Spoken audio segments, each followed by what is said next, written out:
पतञ्जलिको जग्गा प्रकरणमा अख्तियार दुरुपयोग अनुसन्धान आयोगले भ्रष्टाचार मुद्दा दायर गरेसँगै नेकपा एकीकृत समाजवादीका अध्यक्ष एवं पूर्व प्रधानमन्त्री माधव कुमार नेपालको सांसद पद नै निलम्बित भएको छ। पतञ्जलिको जग्गामा सट्टापट्टा प्रकरणमा पूर्व प्रधानमन्त्री समेत रहेका नेपाल विरुद्ध आज मुद्दा दर्ता भएसँगै सांसद पद स्वत निलम्बनमा परेको हो। नेपालको इतिहासमा पहिलो पटक पूर्व प्रधानमन्त्री भ्रष्टाचार मुद्दा दायर भएको उदाहरण हो। यस्तै मन्त्री परिषदको निर्णयमाथि भ्रष्टाचार विरुद्धको मुद्दा चलेको पनि पहिलो पटक हो। यस अगाडि अख्तियार दुरुपयोग अनुसन्धान आयोगले पूर्व प्रधानमन्त्री नेपालसँग बयान मात्रै लिएको थियो। काभ्रेमा रहेको पतञ्जलि योगपीठ तथा आयुर्वेदिक कम्पनीका नाममा रहेको हटबन्दी छुटको जग्गालाई किनबेच गरेको भन्दै अख्तियारले अनुसन्धान गरिरहेको थियो। केन्द्रीय अनुसन्धान ब्युरोले पनि यसको अनुसन्धान गरिरहेको थियो। तर अख्तियारले अनुसन्धान गर्न थालेपछि दोहोरो अनुसन्धान हुने भन्दै सिआइबीले यसलाई रोकेको थियो।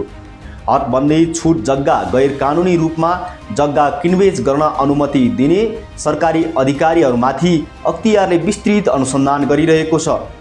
पतञ्जलि हटबन्दी छुट जग्गा किनबेच गरेको विषयमा आन्तरिक छानबिन गरी प्रतिवेदन पेश गर्न अख्तियारले भूमि व्यवस्थापन तथा अभिलेख विभागलाई यसअघि निर्देशन दिएको थियो।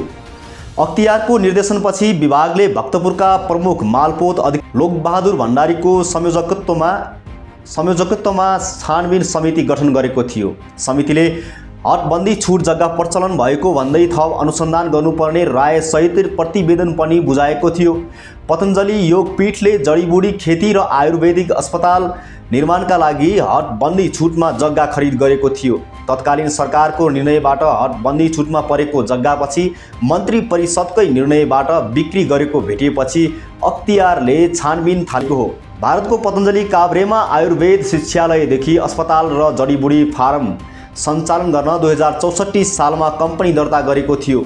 28 माघ 2066 मा माधव कुमार नेतृत्वको मन्त्री परिषदले पतञ्जलिलाई काभ्रेमा 115 रोपनी जग्गा किन्न छुट दिएको थियो। पतञ्जलिलाई आयुर्वेदिक विश्वविद्यालय, अनुसन्धान केन्द्र, योगशाला, आयुर्वेदिक औषधि उद्योग, जडीबुटी खेती, गाई फार्म लगायत चलाउन काभ्रेमा 815 रोपनी जग्गा किन्न स्वीकृति दिएको थियो। हकबन्दी छुटमा किनिएको जग्गामध्ये 353 रोपनी, 25 आना जग्गा बिजनेस होम्स प्रणालीलाई बेचेको र पतञ्जलिका लागि धुलीखेलमा 88 रोपनी जग्गा किनेको भेटेपछि जग्गा किनबेचमा सरकारी अधिकारी र पतञ्जलिबाटै चलखेल भएको तथ्य पुष्टि भएको छ।